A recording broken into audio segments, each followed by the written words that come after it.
Pogovorni večer Evropa z Matjažem Nemcem. Pomurski sejem 2026.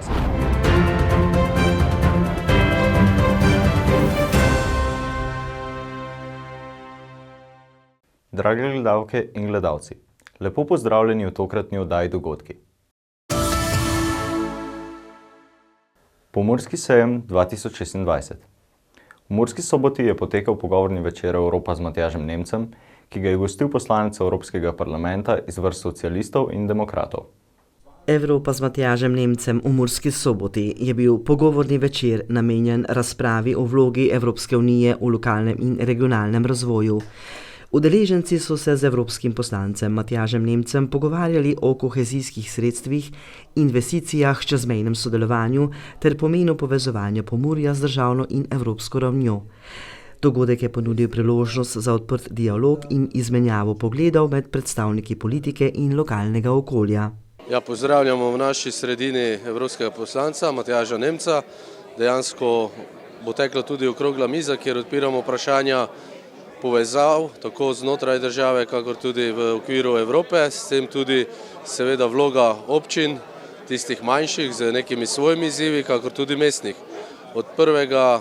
januarja v Bruslju deluje tudi predstavnik Združenja mestnih občin, ki bo dejansko v Bruslju zastopal naše interese, in ker tam se dejansko generirajo vse te politike, tudi glede evropskih sredstev, namreč mestne občine smo upravičene do celostnih teritorialnih naložb, torej mehanizma evropskega denarja, in zato je tudi prav, da dejansko nas tam nekdo zastopa, kajti tudi mestne občine med sabo se razlikujemo, imamo različne izzive, zelo raznolike, tako da jaz sem že z njim opravil razgovor, kjer sem mu tudi nekako prenesel tisti vidik mestne občine v naslednjih nekaj letih, seveda pa danes tudi ta pogovor z evropskim poslancem, ki prav tako predstavlja Slovenijo in posredno tudi nas občine v Bruslju, torej v Evropskem parlamentu. Kot je povedal župan mestne občine Murska Sobota, v mestni občini pozdravljajo obisk evropskega poslanca Matjaža Nemca, ki je za Pomurje vsekakor več kot dobrodošel. Pogovornega večera se je udeležilo tudi veliko število občank in občanov mestne občine Murska Sobota, kar potrjuje velik interes za temo in strokovni dialog s tako visokim gostom. Vidite pa tudi, da je kar velik odziv občanov in občank, ki nekako tudi želijo prisluhniti tem debatam, kakor tudi postavljati svoja vprašanja in dobiti odgovore na ta vprašanja, ki jih zanimajo. Predsednik območne organizacije Socialdemokratov Prekmurje in državni sekretar na Ministrstvu za gospodarstvo, turizem in šport Republike Slovenije magister Dejan Židan je ob tem poudaril, da je vesel, da je srečanje goričkih županov z Matjažem Nemcem potekalo uspešno, saj so se ob tem uspeli seznaniti tudi z investicijami na državni ravni. Mimogrede, premalo ljudi ve, da samo v 3 letih smo naredili 41 investicij na področju športa in še marsikaj drugega. Potem smo seveda obiskali tisto, kar tudi definira našo prekmursko dušo, lončarstvo v Filovci.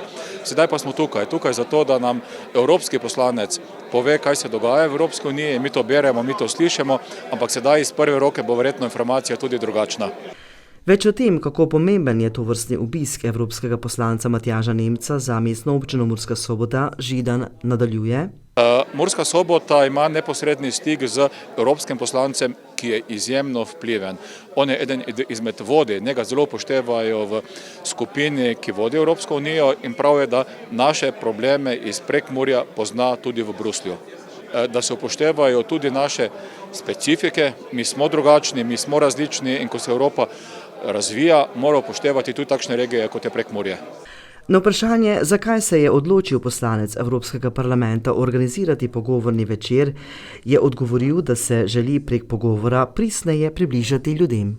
Zato, ker se želimo približati ljudem, ker mislim, da je potrebno ljudem povedati vse, kar je bilo storjeno za Prekmurje, predvsem zato, da bomo razumeli, da včasih pride tudi Ljubljana ali pa Bruselj v Mursko Soboto, da imate izjemne ljudi na različnih položajih, ki seveda uspevajo na področju gospodarstva, šolstva, kohezije ali pa z poslancem iz Goričkega res premakniti nekatere stvari, ki se desetletja niso Prekmurje mi je pri srcu in zelo pogosto prihajam sem. In se mi zdi, da je potrebno ljudem povedati vse, kaj je bilo in še kaj bo storjeno za nas, zato da bolje živimo, kjer se imamo najlepše, torej doma.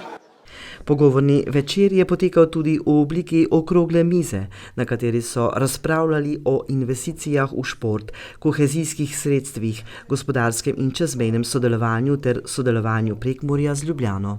Torej vse tisto, kar tukaj že je, kar želimo okrepiti tudi v naslednjih letih, vsega tistega dobrega, kar se je naredilo, naj se toliko bolj in še več naredi v naslednjih letih. To bi si želeli, zato smo danes tukaj. Kot je poudarila poslanka Državnega zbora Republike Slovenije Mojca Šetinc Pašek, se je dogodka udeležila, saj sta Murska Sobota in Prekmurje pomembna za Slovenijo. Poleg tega smo, kot sem povedala, pred državnozborskimi volitvami. Moji kolegi iz socialne demokracije kandidirajo na teh volitvah tudi v Prekmurju in mislim, da je prav, da kot njihova kolegica, kot njihova tovarišica pridem sem in jih podprem. Ideja socialne demokracije se mi zdi, da mora biti živa tudi na tem koncu Slovenije.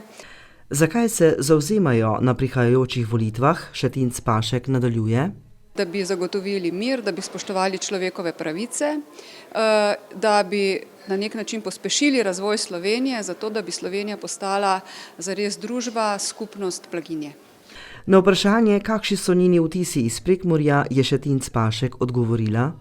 Ja, moram povedati, da sem tukaj 20 let nazaj delala en zelo dober dokumentarec za televizijo Slovenijo in to je bil dokumentarec o Milanu Kučanu in me je takrat prvi predsednik v bistvu vodil in po Murski Soboti in po Goričkem in potem domov tam, ker se je on rodil v njegovo rojstno vas in smo šli si ogledati tudi njegovo rojstno hišo, tako da je bilo zelo prijetno, zelo srčno, zelo toplo in zelo človeško. Ali bo glede na omenjeno dokumentarno delo Šetinc Pašek v prihodnje sledil tudi dokumentarec o slovenskem politiku Janezu Janši? Moram priznati, da ne. Sem pa imela željo, da bi naredila en tak dokumentarec, ko sem še delala kot novinarka, kot avtorica dokumentarcev, ampak jaz ne bi delala samo o Janezu Janši, ampak bi delala neke vrste dvojco Janša-Bavčar, ker mislim, da Janše brez pomoči Bavčarja v takšni obliki v politiki ne bi bilo in seveda bi delala malce drugače. Pokazala bi pač celostno sliko. Pogovornega večera se je udeležil tudi minister za kohezijo in regionalni razvoj Republike Slovenije dr. Aleksander Jevšek. Slovenija je postala po 15. oktobru lanskega leta ena najuspešnejših držav po črpanju evropskih sredstev. Mi imamo na razpolago 3,2 milijarde evropskih sredstev in ta trenutek imamo 2,2 milijarde že projektov, ki tečejo. Mi bomo do konca te finančne perspektive, ki se bo končala, ker smo dobri v spremembah programa, v prilagoditvah programa do leta 30, tako dobri, da ne bomo pustili v evropski blagajni niti centa. To je naše načelo. In to za koga? Za dobro regij, za dobro ljudi. In za dobro regij. Mi smo v parlament vložili zakon o skladnem regionalnem razvoju. In skladni regionalni razvoj je za Prekmurje, za Pomurje izjemno pomemben. Ta regija se mora dvigniti in ta regija bo dobila spodbude kot vse ostale regije, ki zaostajajo za osrednjo slovensko regijo. Pogovorni večer se je zaključil v odprtem in konstruktivnem vzdušju z izmenjavo mnenj in pogledov, hkrati pa okrepil razumevanje in sodelovanje v lokalnem okolju. Na novinarski konferenci, ki je potekala v prostorih upravne stavbe Pomurskega sejma, je vodstvo Pomurskega sejma predstavilo pregled minulega sejmskega leta ter napovedalo sejme strokovnega ocenjevanja, kakovosti in druge aktivnosti v letošnjem letu. V prostorih upravne stavbe je vodstvo Pomurskega sejma predstavilo pregled minulega sejemskega leta ter napovedalo sejme strokovna ocenjevanja kakovosti in druge aktivnosti v letošnjem letu. Kot je povedal izvršni direktor Pomurskega sejma Boris Nikolas Rjavec, je bilo leto 2025 leto rasti, utrjevanja, zaupanja in potrditve njihovega poslanstva, predvsem pa uspešno leto. Kjer smo uspeli izpeljati vse planirane prireditve, tako da lahko rečem, da so vse po načrtih. Na naših 3 sejmih to je sejem Megra, Agra in Sobra, se je skupaj v letu 2025 predstavilo 1935 razstavljalcev iz 35 držav. Sejmi so potekali na več kot 120.800 kvadratnih metrih razstavnih in predstavitvenih površin in obiskalo jih je več kot 125.000 obiskovalcev. Ti pač podatki potrjujejo, da Pomurski sejem ostaja močno in pomembno sejemsko središče v Sloveniji in izven meja. Leto 2026 bo v znamenju volitev, kar je za Pomurski sejem velikega pomena. Koncu sodelujemo z veliko institucijami, kot je recimo Ministrstvo za kmetijstvo, Ministrstvo za obrambo, Ministrstvo za okolje in prostor in tudi drugimi institucijami in seveda to je za nas seveda zelo pomembno, da vidimo, kako in kaj bo to volilno leto prineslo Sloveniji, ne, tako parlamentarne kot lokalne volitve. Je pa leto 2026 tudi olimpijsko leto. Seveda vsi smo v pričakovanju uspešnih rezultatov naših slovenskih športnikov. Mi tudi pravimo, da so naša ocenjevanja oziroma tudi sejmi neke vrste olimpijada, kjer pač seveda vsi tekmujejo in želijo doseči medalje oziroma dobre rezultate, ne. Tako da so te, bi lahko rekel, olimpijske leto, ki tradicionalno v ospredje postavlja vrednote, kot so odličnost, trajnost, poštena konkurenca in seveda mednarodno sodelovanje. Vsebine, kot so prehranska varnost, trajnostni razvoj, konkurenčno gospodarstvo, prihodnost podeželja, varnost in prihodnost bivanja, so teme, ki oblikujejo vsakdan Pomurskega sejma, je pri tem povedal Erjavec. In Pomurski sejem želi tudi na takšnem letu ostati stabilna, strokovna in povezovalna platforma, kjer se srečujejo gospodarstvo, kmetijstvo, obramba, stroka in javnost, ne le v Sloveniji, temveč v širši regiji. Erjavec je pri tem omenil, da so v letu 2026 v Pomurskem sejmu vstopili s kronanjem 29. vinske kraljice Slovenije, ki je postala Nika Martinčič iz Šentjerneja iz vinogradniške družine. Kraljica bo predstavljala slovenska vina, vinogradnike in vinarje na različnih dogodkih v Sloveniji in v tujini. Prva letošnja sejemska prireditev Pomurskega sejma pa bo sejem Megra, ki bo potekal že 35. leto. Lahko rečem, da so osrednji poudarki seveda zeleni prehod v graditeljstvo, digitalizacija in avtomatizacija, trajnostna gradnja, pametni in trajnostni materiali. Obeta se bogat program, vsebinsko bogat in tudi aktualen. Naprimer, samo da omenim, v sredo bo okrogla miza o izgradnji javnih stanovanj do leta 2035. V četrtek pa bo recimo predstavitev največjih gradbenih projektov v Sloveniji do leta 2027. Seveda bojo poudarki tudi namenjeni mladim, izobraževalno in karierni dan, ulica obrtniških poklicev in še več mnogo zanimivih stvari. Tudi letos v Pomurskem sejmu načrtujejo strokovna ocenjevanja kakovosti. Medalje seveda ocenjevanj pod okriljem sejma Agra, s katerimi proizvajalci označujejo svoje izdelke v oglaševanju in na trgovskih policah, se vedno znova dokazujejo za odlično promocijsko in tržno sredstvo ter kot nepogrešljivo merilo kakovosti za same proizvajalce in za potrošnike. Letos se Pomurski sejem pripravlja na 2 jubilejni ocenjevanji. 40. mednarodno ocenjevanje mleka, mlečnih izdelkov in rastlinskih nadomestkov, ki bo potekalo od 2. do 5. junija, ter 30. mednarodno ocenjevanje sokov, brezalkoholnih pijač in embaliranih vod, ki bo potekalo od 8. do 9. junija. V okviru ocenjevanj so predvidene tudi nekatere novosti. Novost tudi pri letošnjem ocenjevanjih je, lahko rečemo to, da smo malo tudi terminsko zamešali vrstni red, tako da bo letošnjo tradicionalno ocenjevanje Vino Slovenija potekalo letos že konec maja. Ostalo pa se bo potem sledilo, ker tradicionalno pa je bilo potem ponavadi v mesecu juliju. Letos bo potekal že 41. odprti natečaj Slovensko priznanje za embalažo, ki ga v Pomurskem sejmu izvajajo vsaki 2 leti. Na vprašanje, katera ocenjevanja bodo v nadaljevanju še sledila, je Erjavec nadaljeval.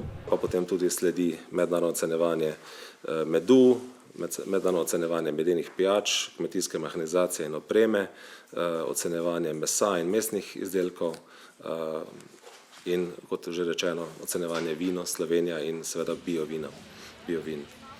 Agra 2026 bo obarvana s temo Mednarodnega leta pašnikov in živinorejcev s poudarkom na vplivu pašnikov na trajnostno kmetijstvo, ter bo prav tako povezala Mednarodno leto kmetic in prostovoljcev za trajnostni razvoj. Kaj pa je noviteta letošnjega sejma? Tako da se obeta, lahko rečem, za tradicionalni 64. mednarodni sejem Agra tudi pestro dogajanje. Lahko rečem, da je interes že trenutno kar velik. Imamo, lahko rekel, dnevno klice, povpraševanje po razstavnem prostoru, tako da zagotovo bo sejem poln in bogat. Lahko pa rečem tudi to, noviteto letošnjega sejma Agra je to, da smo letošnjemu sejmu Agra dodali tudi sejem lov in ribolov. Verjetno veste, da smo pač vedno to, tudi tradicionalno vsake 2 leti ta sejem imeli tukaj v Gornji Radgoni samostojno, ampak letos je prišlo do tega, da smo bili primorani to združiti tudi v okrilje pod sejma Agra. Tako da, ampak mislim, da bo tudi to dobra poteza, saj predvidevamo, da so kmetje oziroma veliko kmetov je tudi lovcev, tako da bo to zagotovo tudi dobrodošla stvar in aktivnost. Izvršni direktor Erjavec je pri tem še poudaril, da želijo v Sloveniji in v širši regiji delovati kot povezovalni člen, ki bo združeval gospodarstvo in različne deležnike.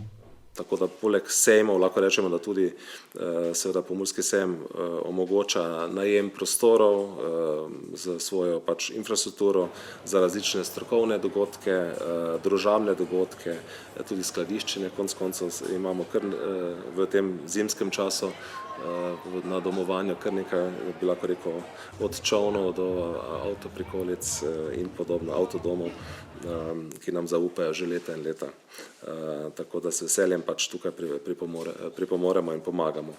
Na koncu je Erjavec še poudaril: Sejmišče Gornje Radgone ni le prostor za razstavljanje strojev in izdelkov, je prostor prenosa znanja, ohranjanja tradicije, povezovanja ljudi in snovanja trajnostne prihodnosti.